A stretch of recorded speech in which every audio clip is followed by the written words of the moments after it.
Well, thank you very much for taking the trouble to join us this evening. For those who don't know me, my name's Suzanne and I'm a member of the local Global Justice Shropshire group. And we're part of the national organisation Global Justice Now, which campaigns against poverty and inequality and for a fairer and greener world, which hopefully we could all agree with. And I would like to thank Simon Nightingale tonight, who's the chair of Shropshire Humanists, who is very kindly acting as our Zoom host this evening. And yes, I've mentioned that we'll be recording the meeting.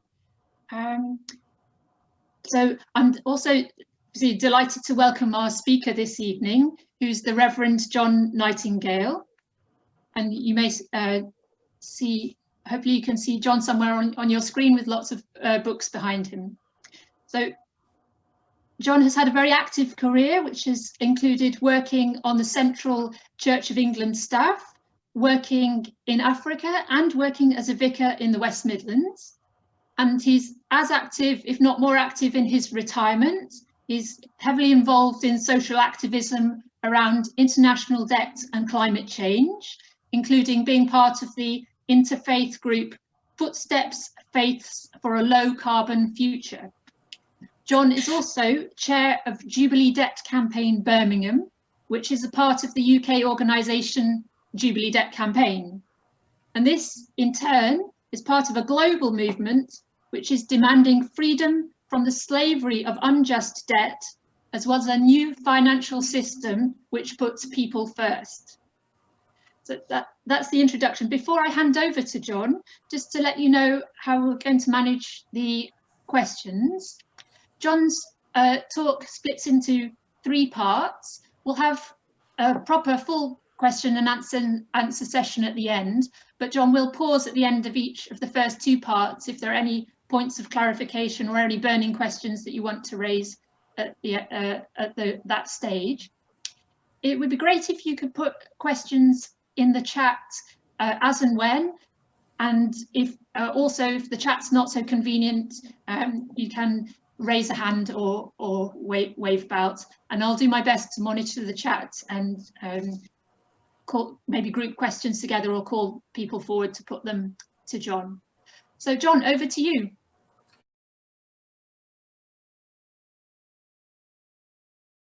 Much, Suzanne. Could I just say that I won't be showing any slides, and I do actually have a text which I can email people afterwards, so don't feel you have to take notes or anything like that. Thanks so much for the invitation. Let me start with a personal introduction. Some of you know my brother Simon, who's here, who lives in Shrewsbury, and both of us were born in the 1940s, I in the UK and Simon in Malaya, where our father worked in the colonial civil service. So we had an international experience. We also, as children, had a keen sense of justice, usually focused on whether or not we were getting our fair share. But I suggest that debt, unless Simon was involved in activities of which I was unaware, was something on the whole outside our experience. Our parents were well off by the world's standards, even though at times money was tight. They did not have to borrow to keep a business going, or because they lived in tight housing and then inherited a small property to buy a house. And when I started to study economics, I was embarrassed not to know what a mortgage was. By contrast, the Jubilee Debt Campaign arose because of the mountainous debts of poor countries which had piled up in the 1990s and seemed impossible to repay.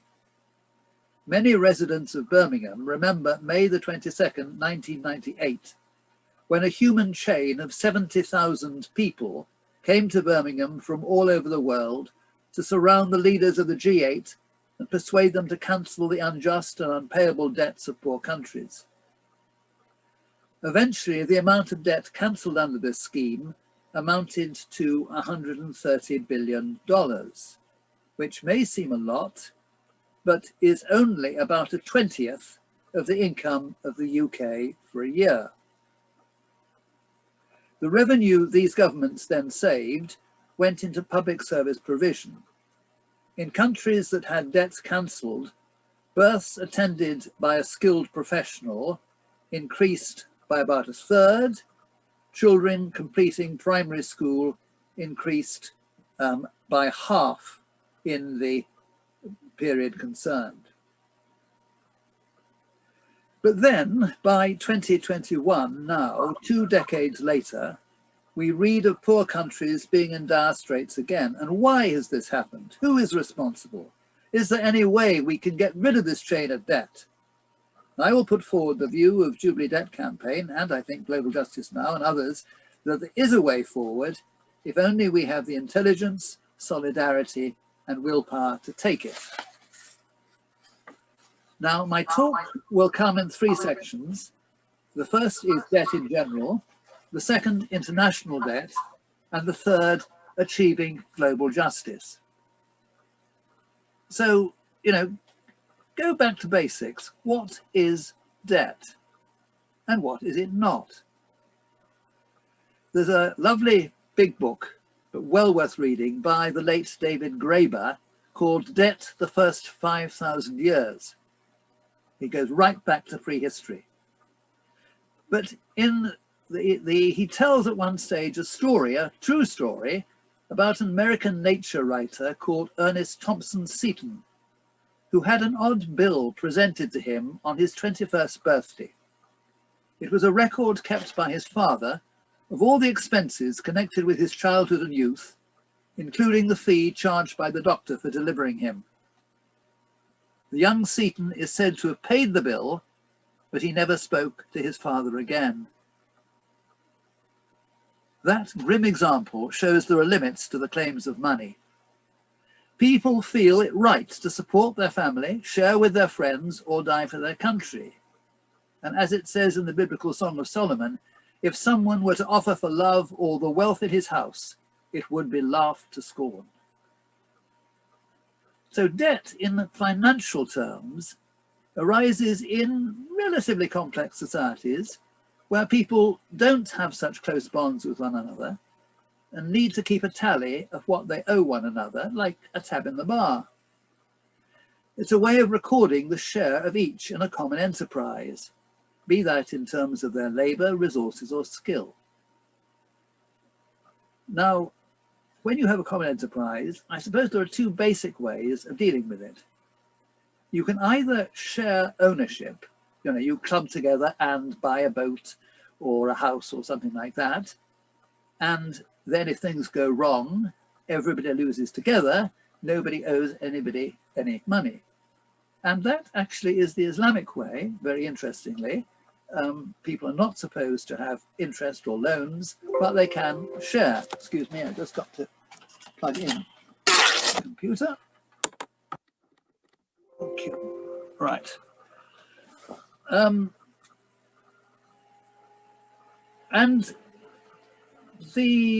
So that's an advantage, but there is a disadvantage, because if you're always sharing with somebody else, you do rather lack your independence, and the people who put in the biggest share usually call the shots. So if you want more independence, you own the business, and then you borrow money or materials to others and repay them in some way or other, very likely in interest. And that's fine if the venture succeeds, but if it fails, there's the question of how are the borrowers to repay. And in past ages, things could be very tough. Unpaid debt has led to slavery, imprisonment, or death. So debt in itself is not necessarily a bad thing. I mean, my experience of debt, which is a mortgage, has been very beneficial. I have no complaints about debt. It can often work very well, but there are certain conditions. The agreement needs to be clear and the conditions fair. Otherwise, the better off party will take advantage of the other. And also, insofar as risk is involved, there need to be arrangements in advance for the profits or losses to be shared. Unfortunately, it does not always turn out that way. In the 2008 banking crisis, the banks were judged too big to fail, i.e. their failure would wreck the financial system, So they were bailed out of their debts, whereas poorer debtors went to the wall. How apt is the Victorian music hall chorus, "It's the same the whole world over, it's the poor that gets the blame, it's the rich that gets the pleasure, ain't it all a blooming shame?" Now, from a moral point of view, certainly from Christian morality and I would think humanist morality, at moments of crisis, there's a good case for preference to be given to the poor, not necessarily because they're right or nice people, but because they have the greatest need. In the Hebrew scriptures, the borrower has to hand over the cloak to the lender as security for a loan. Sorry, the borrower has to hand over his cloak to the lender as security for the loan, but on the strict condition that it's given back at nightfall when the coat is needed to keep out the cold. And we have similar limits. If someone were dying of thirst, we would find it repugnant to sell them water at the highest price. And actually, I regret to say, something a bit like that has happened, because after the hurricane disasters, lots of Western banks came round and with lots of sympathy and said they would lend money, or governments would lend money to these poor governments to repair things. But actually, if you've got a whole lot of things destroyed, you won't necessarily be able to generate the revenue to pay back the loan. And the same thing obviously applies with the distribution of vaccine. So supposing something goes wrong with a project financed by debt, up till 1869 in England, debtors could be sent to prison until they paid their debts. But now people can be declared bankrupt and start again. A relative of mine and their partner both lost their jobs and were unable to continue paying off their mortgage and other debts. Desperate, they were advised to become bankrupt, and that proved to be a tremendous relief. An official receiver, someone from outside, came in, assessed what they owed and to whom, and what their remaining assets were worth. The house was sold, together with much of what they owned, and the money shared among the creditors in an order of priority set by the law. They were, however, left enough to live on, and subject to some financial restrictions for a while, were able to resume their normal lives again. So bankruptcy is a source of benefit to many people. As I'm sure many of you will know, for smaller debts, there are things like debt repayment orders, which can fulfill a similar function. There are rules and procedures laid down, and if a debtor or creditor behaves improperly, there are penalties. The result is that debtors sleep easier at night, creditors get something, and society resolves instances of conflict. As we discover from COVID, if some people's health is not being taken care of, the health of all of us is at risk.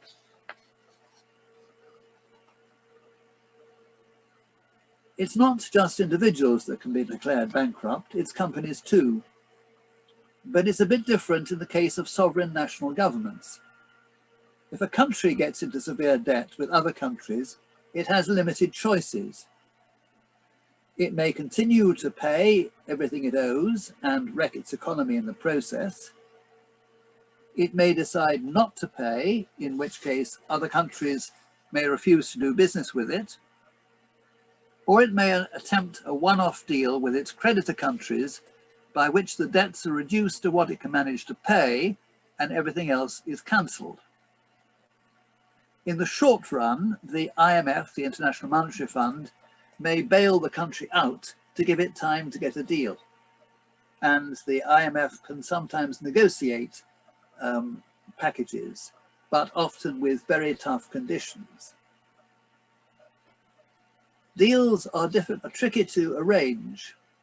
It may be difficult to get the creditors together to agree, and indeed to find out who they are, because bonds of a particular country may be bought on the market and you may not know who's bought them.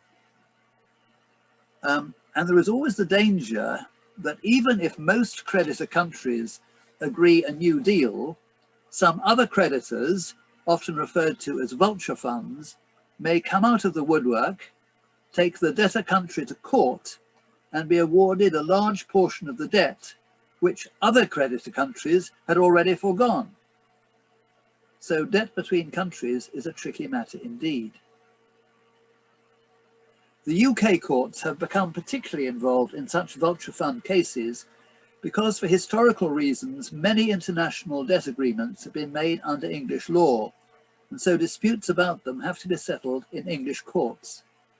JDC estimates that 90% of publicly traded loans to African governments are made using UK law. So debt is a mixed blessing. It can be very helpful, for example, a mortgage or a loan to get a business going or to develop a country. But it is also risky and a source, as at present, of trouble to some. But such trouble, though bad when it comes, is not inevitable. So that's the section on debt in general. And I pause and before going to the next section about particularly to do with international debt. Are there any questions at that point, clarifications on any of the terms that John's used or any of the concepts that he's raised? I think we will certainly be coming back to some of these issues in the final question and answer session. I'm particularly indignant about this situation of vulture funds. But is everyone happy for John to proceed to his next part?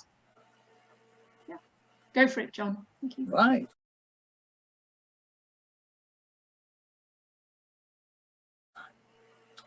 So why is international debt a problem at some times and not at others?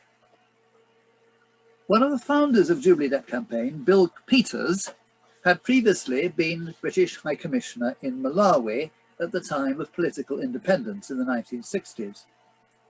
And one of the reasons he became so keen in his retirement on Jubilee Debt Campaign is because in his years in Malawi, debt was not a problem.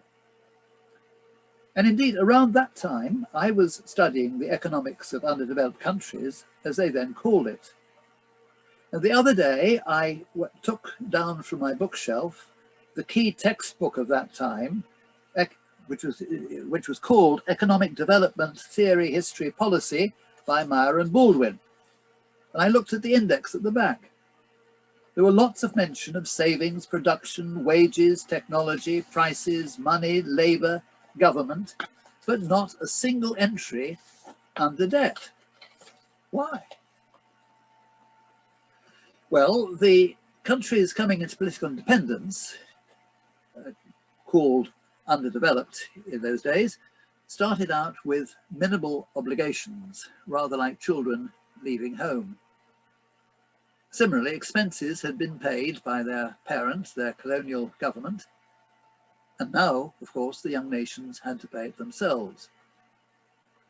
Now, it's not that Britain failed to do well out of empire. It had indeed profited from the raw materials of its colonies and all the trade that had accrued. The cynic could picture a highwayman leaving his victims with the cheerful message, "Well, at least you're not in debt." Understandably, the newly independent nations wanted to catch up with the rest of the world, just as newly independent offspring take out student loans and other debts to develop their talents and career potential. So they wanted to develop their industry and agriculture and satisfy the desire of their people for better health, education, transport and communications. They were looking for money and not always realistic about whether the projects for which they sought funding were ever likely to produce enough to repay the loans. At the same time, there were a host of potential lenders who had their own reason for being careless about the viability of projects. Sometimes the reasons were political, capitalist West and communist East competing for political influence. At other times there was corruption, such as payment made to people in power in poor nations to favour the interests of rich ones. I remember meeting somebody who'd been at school with me a long time ago, and subsequently he'd been an engineer all around the world. And I said to him, "Did you not have problems with corruption in these developing countries?" And he looked me in the eye and he said, "Oh no, never. We always use local middlemen." At one remove. So a variety of bodies were willing to lend.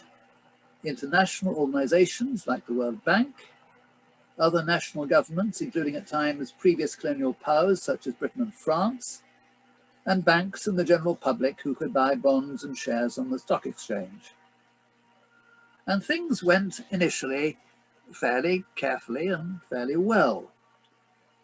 But trouble for developing countries began with the drastic rise in the price of oil by OPEC in 1973. On the one hand, the oil producers had tremendous profits, which they wanted to have invested, and the third world looked a good place to get money from it. So they probably took out more loans than was really wise.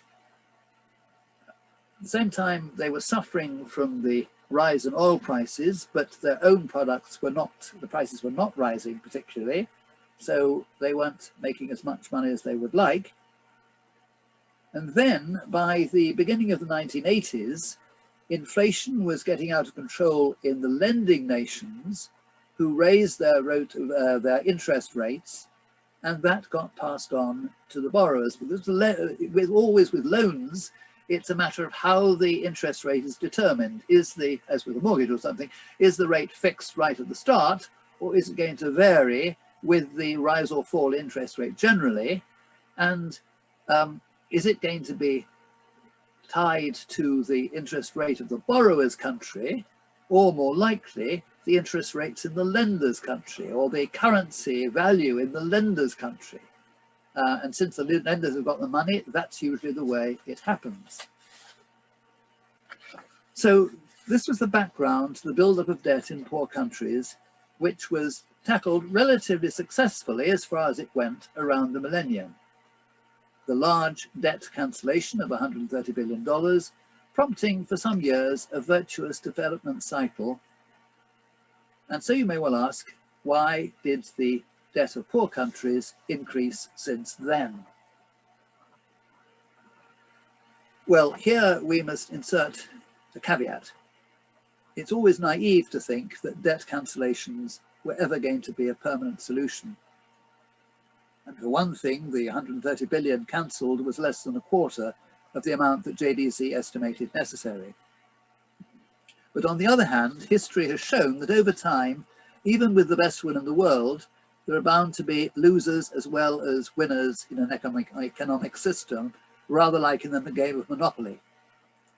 Furthermore, trade agreements and tax regulations are rigged to the rich country's advantage at present, as other campaigns of global justice now point out. Nonetheless, there was a virtuous cycle. When JDC held a 10-year anniversary of the human chain in May 2008, with a conference in the spring of that year, there was reports of steady progress, particularly in Africa. But then in September of that year, 2008, there was financial collapse. And again, various things happened. There was a recession in the developed world, so that meant that there wasn't so much money to pay for the products of poor countries.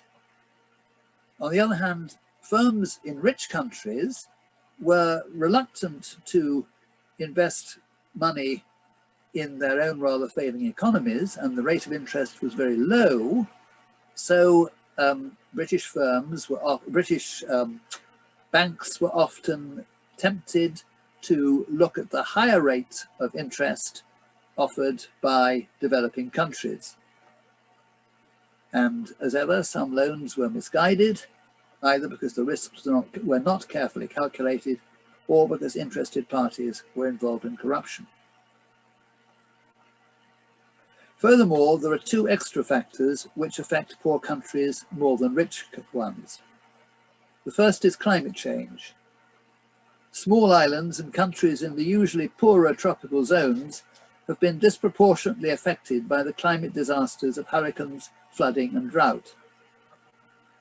And the second is COVID. Without the drugs, medical equipment and vaccinations, poor countries have had to rely on simply washing and social distancing. And that's been difficult often in crowded cities. It is impressive that so many of them have been taking these precautions, often by rigid lockdowns and curfews, which in the absence of social security has meant immense personal hardship. Perhaps I just say at this time that I'm blessed with a daughter-in-law from South Korea, which isn't a poor country, admittedly, but it's these countries in East Asia in particular, rich and poor, which had experience of dealing with the SARS virus, that ran a prompt and effective public health system and have had relatively few deaths from COVID. I'm thinking of South Korea, Taiwan, Siam, Singapore, and yes, even China. Anyway, I've tried to outline some of the reasons why there's a problem of debt at the moment. And the result is that last year, an offer was made to suspend the debt payments of 73 particularly poor countries, 73 out of the total of 193 in the world. And the debt payments, that's the interest payments, were suspended. They didn't have to be paid, but they weren't cancelled. And that payment suspension has been extended to June 2021. However, in April of last year, only $215 million of debt had actually been cancelled. And that was less than 1% of the whole. The whole currently being some $40 billion of debt, of which about 18 billion is held by the World Bank, 12 billion to multilateral, sorry, I got that wrong. 18 billion to other foreign governments, 12 billion to multilateral institutions like the World Bank, and 10 billion to private external lenders. And the campaign about this has been going on. There was a petition signed by 840,000 people throughout the world, which a number of organizations, Jubilee Debt Campaign and Global Justice Now and Oxfam and others collaborated in this particular petition. And it's still on the agenda of the G7, G20, etc.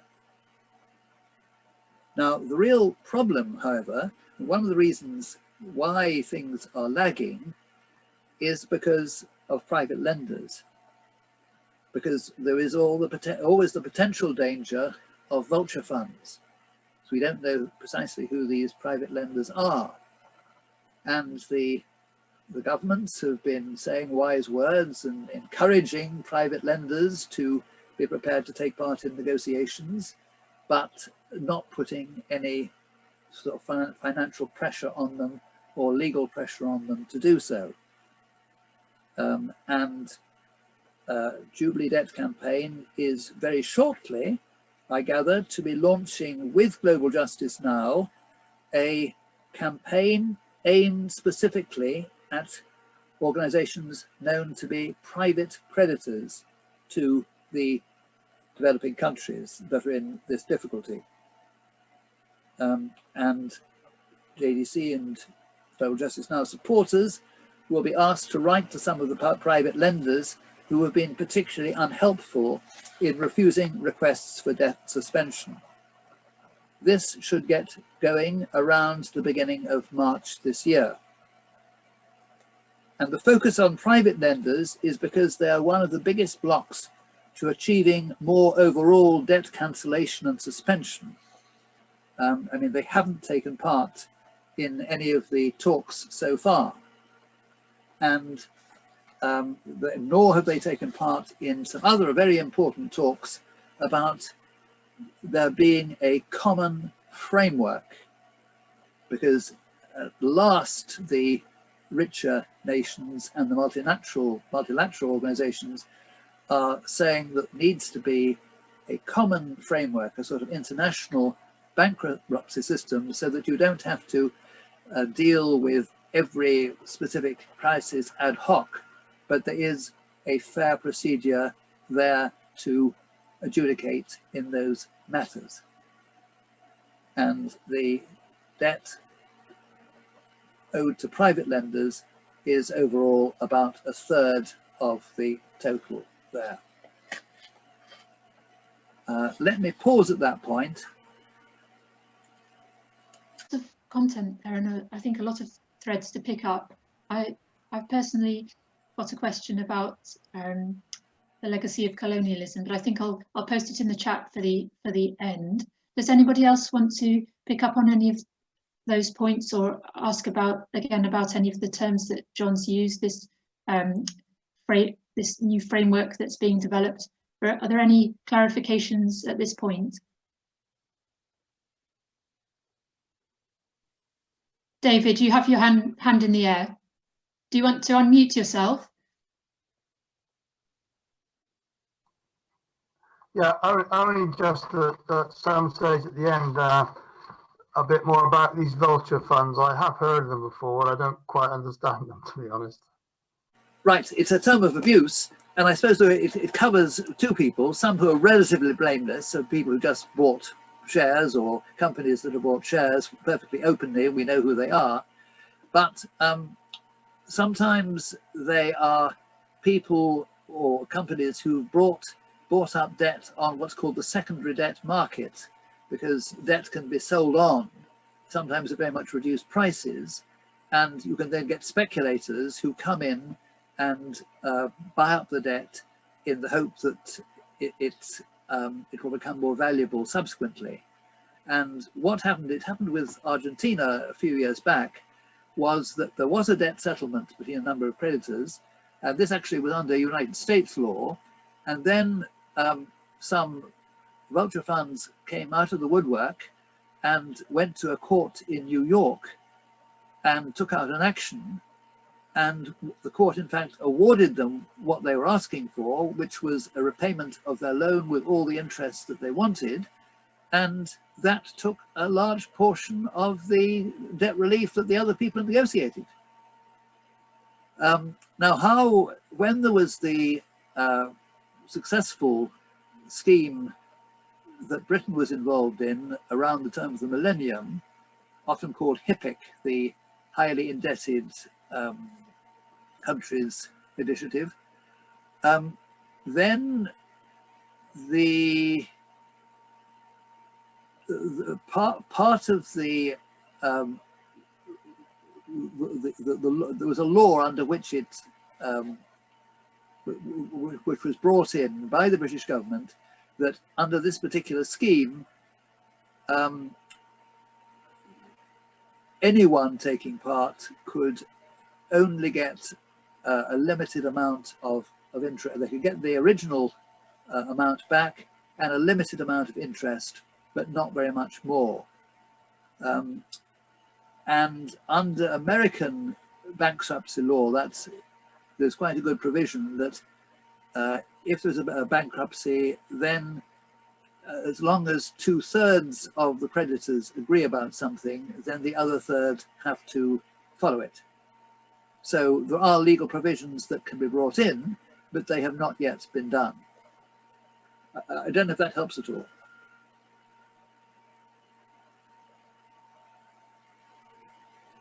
Yeah, yes, except why would the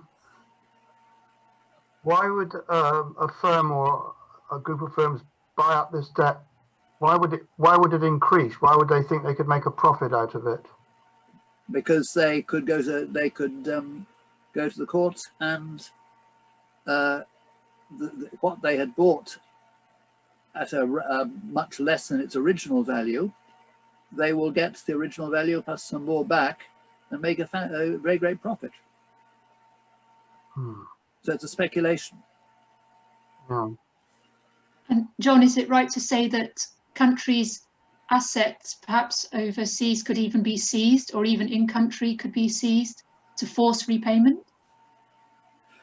Yes, I think that would be true. I mean, if it was under British law, we couldn't seize any assets that were outside this country, but if there were assets of the country concerned that were in this country, yes, we could seize them. They could be seized. This is just a personal comment, but it just feels like people taking high-risk bets in expecting a high yield expects there not to be a risk. It just seems a little perverse. Sorry, I'm not sure I understand. Just say it again. It seems that it should be that the lender takes on some risk, but actually they're looking to make a guaranteed profit from a risky venture because they feel they can rely on the court system to sue. Yes, I mean, it's certainly, it's not a certainty, but it makes it much more possible. Yeah. And there is a question in the chat from Paul and Claire, which is directly related to this conversation. Do we know the names of any of the private lenders? Are they recognisable companies, multinational companies? It's a very good question. I don't think that I do know offhand. I remember there was a video a year or two back of somebody going to try and discover who some of these vulture funds were. They went to a little office in the British Virgin Islands or something like that. You know, it was all very cloak and dagger sort of stuff, but I can't remember offhand. But that's a very good question, and I'd like to try and find out about that and let you know. I think just to yes, Paul and Claire are saying thank you. Just to add to that, I think there's perhaps a layer of private creditors. There are these almost boutique specialist vulture funds that are very shady, as John has said, but there are also private creditors that are not so willing to offer suspension of debt payments in times of pandemic, for example, which are household names. And I believe that some of the companies that we might have heard of that are managing assets for other people, like BlackRock, which is a name that might be known, they're not they're regular private lenders, but they may not be so willing as national country lenders to offer debt relief. John, would you agree with that? I think you're probably right. Again, I'd like to find out to be absolutely accurate about that, but what you're saying I think makes sense. John, if you just Google vulture capitalist names, you can get long lists of people, various funds and index ventures, benchmark, GGV Capital, IVP, Funders Found, and things like that. So you can get names off the internet of vulture capitalists. But a lot of these names are sort of rather anonymous sort of names. I mean, they're hardly household names, are they? Yeah. There are some other good points in the chat that do directly relate to this, so I think we'll take them now. So Jill says, are there plans to lobby? Or maybe we'll come back to Jill's question towards the end about lobbying the new US government to change arrangements. Maybe that's a broader question, but maybe I'll just ask. There's Alexandra's made a point that.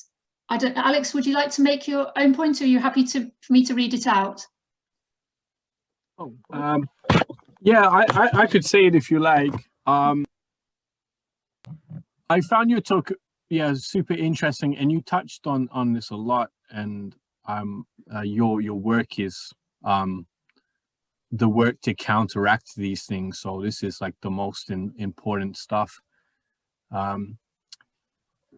But you know, when you talked about the end of the era of colonialism and the emergence of new nations, you spoke about, you know, young and emerging nations as children with potentially, you know, naive expectations. This was certainly true of our third world countries.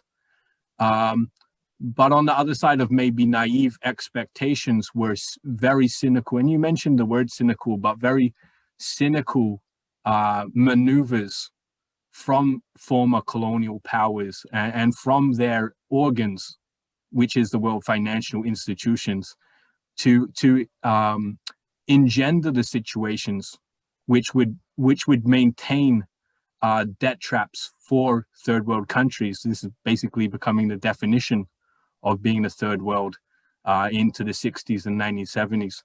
So, I mean, you know, perhaps the most example that everybody knows is Haiti after slavery, having to pay reparations to the French for daring to liberate themselves from slavery, a debt that they have only just repaid the last of in, you know, in the 2000s. And in going into the 1990s in Haiti, their first democratically elected government being overthrown and replaced by Mark Bazin of the World Bank to maintain the odious debts that that country was repaying at that stage to the World Bank and to IMF. The introduction of Bill Clinton's rice aid into Haiti, where he destroyed and undercut all the local producers of agriculture, flooding them out of the market with so-called aid, and then increasing dependence on American highly subsidized crops from his own brother's company. This is the story of our third world countries. My family's Argentino, and the story there is the same right through the 1980s and the 1990s of structural adjustment policies, where we were forced in the name of repaying debts to do many more things which became increasing debts, increasing indebtedness, increasing money flowing out of the country, increasing foreign investment in industries, and sort of the privatizing of industries. So what I wanted to say and what I wanted to really ask you about is about the cynical nature that goes all the way from the colonization era to what we would term neo-colonization now in the financial sphere. You made some very good points there, Alex, no question about that.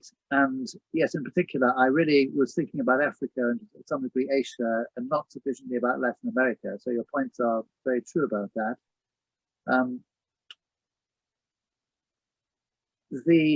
I think there are two questions. One is the question about individual motives, and the other is to do with structures and processes. I mean, I think there certainly were some very bad people with very bad motivations.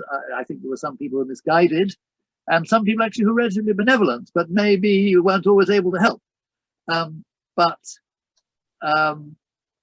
to think it's interesting that when you look at the history of tax havens and so on, that certainly was a very bad development, and I think fits into the analysis of neo-colonialism very well, because this was a way of people getting the same sort of power by economic means as they had done by political means previously.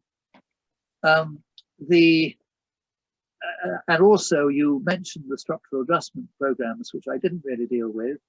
And that was, okay, if a country was in debt, then the answer was supposedly that it had got to reduce its expenses and social programs and things like that. And the IMF would insist on terms if it was going to get any bailing out from the IMF or IMF help with any agreements and something like that. I think subsequently the IMF has actually sort of repented of that, but it was bad mistakes were made at the time. I mean, But interestingly, when I did the first draft of my paper, I consulted a friend of mine who is an economist, recently retired from the University of Birmingham, and indeed who was an economist for the newly independent Tanzanian government shortly after independence for a few years before he came back to do university teaching and so on. And he would agree with a lot of these criticisms, but he would also say that people were not necessarily angels on the side of the developing countries. There were a number of people who were either in it for themselves or were just, you know, rather inefficient. And one of the marks of a good banker or good lender is looking at what really has a chance of working or not. And you know, if there are things which may be needed for humanitarian reasons but can't be profitable, you don't lend them money, you give them money for that sort of thing. Sorry, that was a bit of a ramble there, but very important points you're raising. Thank you very much.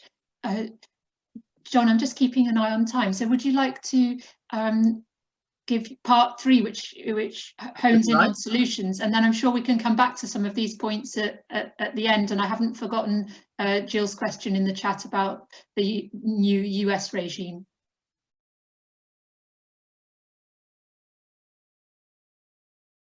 So 3, achieving global justice. The G20, which is the 20 richest countries, is also talking about a common framework, which means a mechanism for a longer-term debt solution.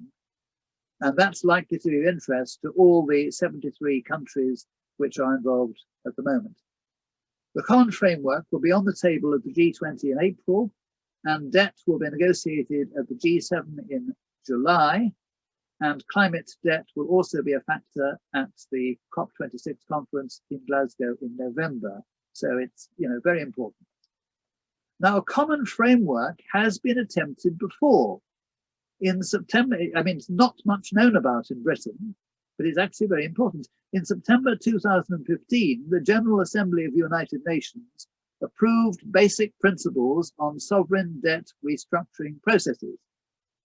And 136 countries voted in favor of this.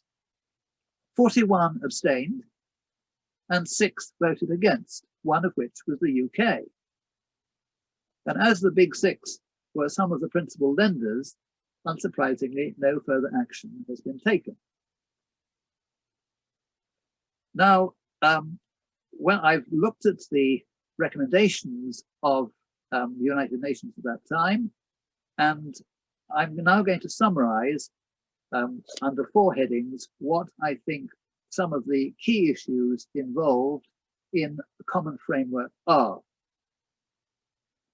First of all, to do with the setup. Before a loan is made, lenders and borrowers should be transparent about the nature of the project and the finances connected with it. And if indeed it's a government that is involved, transparent means having the information available on the internet. Coercion and corruption are to be avoided. But as I know from experience as a Church of England vicar, when asked to lend money to somebody at the door, some loans should never be made. If the person is in real need or the country and cannot possibly repay, don't make a loan, give them the money. And in the setup, do make sure that accountability is built in so that if there are difficulties, they're flagged up before they become insuperable. Secondly, adjudication. On the one hand, a sovereign nation, a bit like an individual citizen, has the right to say that they cannot pay. But on the other hand, there is a balancing responsibility to take part in an agreed process of a resolution. That can either be ad hoc as at present, when a debtor negotiates with its creditors, but hopefully with some agreed principles, or preferably, there can be a permanent judicial body. Now here there have been difficulties because the 6 big creditors, UK, USA, Israel, Japan, Canada, and Germany, have objected to such a body. being under the United Nations rather than by other international bodies such as the IMF or the G7 or the G20 or, oh dear, what's it called? The OECD. The OECD is another economic organization founded after the World Bank and IMF. And what's important there is that the voting rights are according to the number of financial shares that countries have in it. So richer countries automatically are more powerful. So I mentioned setup and adjudication, and then thirdly, priority. Now, in a bankruptcy in the UK, or indeed even with a debt payment order, debts are ranked.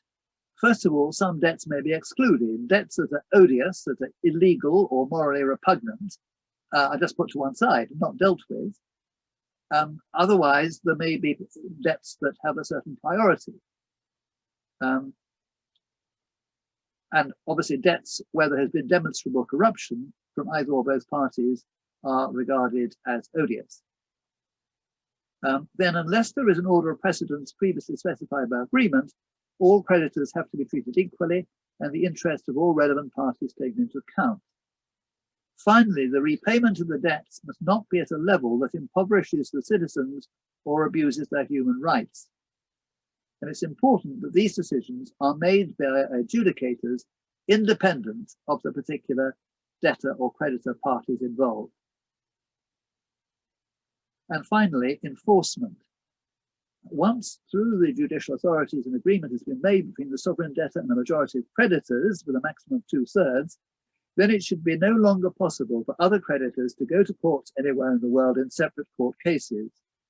And the decisions worked out would need to be enforceable in national courts all over the world. Now, here then is an attempt to sketch out the sort of common framework needed for there to be an internal bankruptcy procedure for sovereign nations to match what is open to us as citizens in the UK. It may not look very exciting, but it would avoid the worst results of debt crises and make lending and borrowing in the long run more responsible. Right. Our experience of the virus sits on the world like a dark cloud. The silver lining is that it shows up the economic and political inequalities which have to be overcome if we are all to be safe. But the virus has no class or racial prejudice, and that's why it's vital that vaccines are offered to all. To an even greater extent, the survival of life on our planet depends on cooperation between all its peoples, not some being allowed to plunder and others to be overcome by disease and death. Let's go back to David Graeber's story. Father and son had got it wrong. Obligations with a family should run deeper than simple accounting. But what about our responsibility for the planet? Pope Francis writes, the foreign debt of poor countries has become a way of controlling them, yet this is not the case where ecological, environmental debt is concerned. Back in 2008, JDC produced a national league table of the carbon footprint per citizen of each nation born since the beginning of the Industrial Revolution. All the people who have been born divided by all the carbon footprint. And you, at that time at any rate, top of the league was the United Kingdom. There is a moral obligation to bring this down. And that has financial consequences, which I'm glad to see Mark Carney was spelling out in his Reef lectures last December, particularly the last one. I quote from him, how we get what we value from climate crisis to real prosperity. Sorry, that was the title. I quote, the more the financial sector focuses on the transition to net zero, the more technologies will be financed in anticipation of climate action, the more savers and investors will be able to track where their investments are consistent with their values. And if not, the easier it will be to move those savings somewhere else. Sustainable investing can shift from the fringes to the mainstream, driving the transformation. This is how values drive value.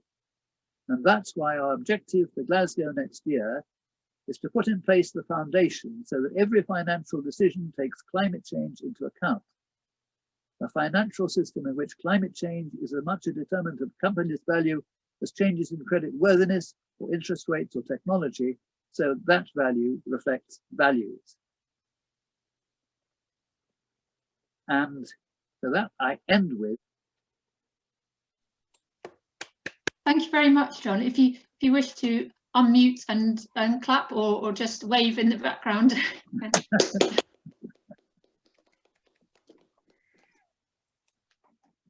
Well, there were just many threads that we could unpick there, and thanks to Alexander for delving into some of them earlier, and for Paul and Claire as well. Did you want to attempt Jill's question? Are there plans to lobby the new USA government for change? Well, I would think so, in that, but I don't know precisely what they are. There is a very active Jubilee movement in the United States, which actually, I mean, they've done an awful lot with Puerto Rico in particular, which has had hurricanes and things like that, got debt relieved, even under the Trump administration. So I'm sure that they will be on the case. But what difference it will make to the World Economic Framework generally, I'm not sure. I mean, it's encouraging that Biden is reversing what Trump was doing on the environment, so that's promising. On the other hand, I'm very concerned that the Biden administration looks as if they're still pursuing Julian Assange in the courts, which and wanting him extradited, which gives me great concern. Thank you, John. And I might just mention that there was a question about the identity or nature of private creditors opposed to government lenders of money or institutional lenders of money. And I have posted in the chat the link to a briefing paper that's been produced by Jubilee Debt Campaign in cooperation with different organisations, called Under the Radar: Private Sector Debt and Coronavirus in Developing Countries. And that does name or does investigate the role of some private creditors, and it does name some of them there, and they are some household names that you will be aware of. That's good. Yeah. I got a bit sort of swamped with that stuff right at the last moment because I hadn't seen it, and then about a couple of days ago it was given to me. So you're a bit ahead of me with that. I think it is very important stuff. Where did you get it from? So I've put the link in the chat there. So if people want to copy that link or click on the link, then people are free to read that at their leisure. It's a briefing that could take up more time than we have this evening. Yeah. In relation to all the many points that John's raised, does anyone else want to pose a question to John about the different threads of his talk?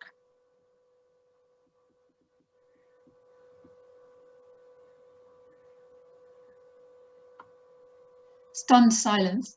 I think that the questions that Alex started to raise could develop into a whole lecture in themselves. I don't know if it follows on from what Alex was mentioning, but I wondered about the links between the different elements in the global economy. So you had the regime of colonialism and extraction of wealth and focus on commodities, and then there's the element of power relations, and that I think that Alex was picking up on, that then perhaps continued. And I was wondering if you had any thoughts on I think you mentioned tax evasion, how that is perhaps somehow a continuation of, or how whose rules rule in a sense. Sorry, I'm rambling around. Oh, yeah. I think you mentioned tax evasion, also depriving countries of funds for their national budgets, but then also regarding vaccines in the coronavirus pandemic, and how trade rules such as patents, make those quite expensive. And although with the AIDS pandemic, we saw generic drugs being produced, we seem to be back to a control over technologies and drugs. So I wondered, I'm rambling, but does it all link together? Yes, I mean, I think there are interacting strands, some of which I know more about than others. I mean, you probably know as much, if not more, than I do about the vaccine business. I mean, Global Justice now has done good work on that. And that really is sort of big business malpractice or bad ethics. Though obviously they've got to get some sort of return. So what the solution is, I mean, maybe something needs to be worked out between governments and businesses around the world to have a better system. The tax justice thing I do know a bit more about, and I think that the UK is particularly at fault here. And I think the city and the certainly Conservative governments and some degree Labour governments have turned a blind eye because it's profitable. We get quite a lot of money coming into the city and into the economy through tax havens. It's sort of laundered, and we don't ask too many questions, and it's profitable to us.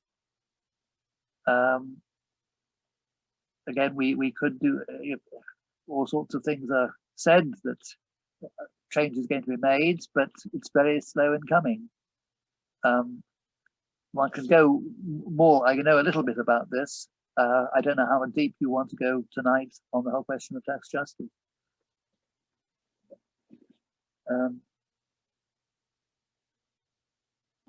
I think one of the problems is, as with all systems, once a system has got a hold, then it's quite difficult for an individual firm or individual person, if they're scrupulous. I mean, maybe they'll keep their own hands clean, but they won't necessarily change the system very much, which is why one needs concerted political pressure to make changes. I mean, you think of slavery itself.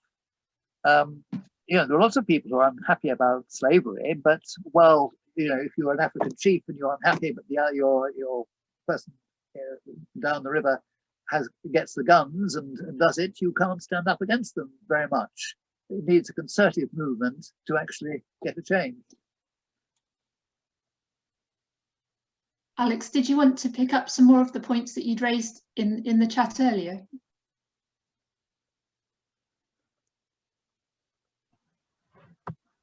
No. But thank you, sir. Thank you for thank you for your talk and for the work you're doing and for answering me. And Suzanne, thank you so much for putting this on. This is so important. It's been I've learned a lot of more, like, you know, I might speak it about certain things and it might have even almost an ideological ring to it. You know, I'm young revolutionary from the third world family, but how do we actually approach these issues? How do we work within the structures that we have? That's where people with your experience and practical knowledge come in and change things from the inside out. So it's been really wonderful to be here and to learn more about how does it actually work today. Well, I think you make an important point, really, about people campaigning from different positions. There'll be some people out on the streets, and there'll be some people, you know, close into the government, and they've really got to work together, I think. Yeah.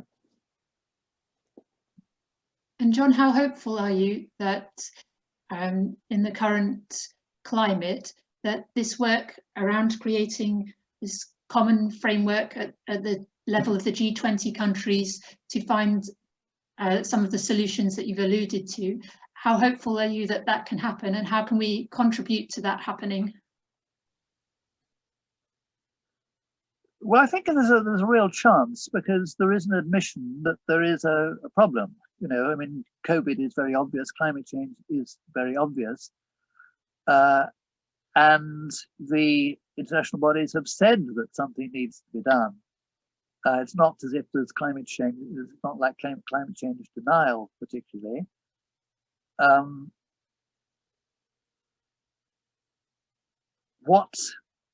I think the specific action, I'm told, of JDC and Global Justice Now is going to be somehow to target these private firms and get them to, private creditors, and get them to engage. Now, I don't as yet know quite how this will be done, whether we shall be knocking on doors of private firms or putting things in newspapers or writing to MPs. No doubt we shall be advised as to what's a good way of dealing with that. So I've also posted in the chat the web link to Jubilee Debt Campaign's website. So if you keep an eye on their website, I'm sure that some of these actions will pop up, where even if we're signing an email, we might collectively add to the awareness raising. So there, thank you very much for everyone's patience. I know that some people have apologised that they've had to leave, but there are a few requests, John, for receiving the text of your talk. And are you happy? So you said you were happy for people to have that. Absolutely, yes. In due course, it'll be revised slightly, Yes. no doubt, but it's fine as of now, and it does give some references in it. Yeah. So if you would like to, maybe if you drop a message in the chat, if you would like to receive John's text, and we can distribute them, or you can email Global Justice Shropshire at globaljustice.org.uk, and we can circulate that. And I'll attempt to save people's responses in the chat. Peter Spears, did you want to speak? Go ahead. Not necessarily. I've just put a note in the chat that Church Action for Tax Justice is campaigning in the UK, and that's a group that I'm currently working with. They in turn are part of the Global Action for Tax Justice. Fair Tax Now, I think, is the strapline. So have a look at the Catch website and see what you think. And thank you for this evening. It's been really interesting. Yes, thank you very much for flagging that up, Peter.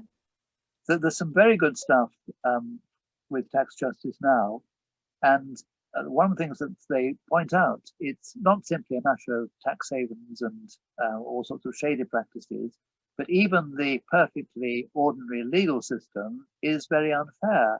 It's an extraordinary thing that the 10% of richest people in the country pay a smaller proportion of their of what they have in tax than the 10% of the poorest people. You know, people often think, well, why is that? And that's because a lot of our tax is paid in things like national insurance or VAT. And of course, if people are very, very rich, they can have all sorts of ways of dealing with their assets to avoid paying tax. And there are things that can be done about that. A lot of reliefs for rich people can be reduced or removed, and people at the bottom can be given very much less tax and indeed more benefits. Okay. At that stage, does anyone else want to shout out a question to John, or perhaps flag up some really important event that they're working on that might be coming up shortly in the future that they might want to attract attention to?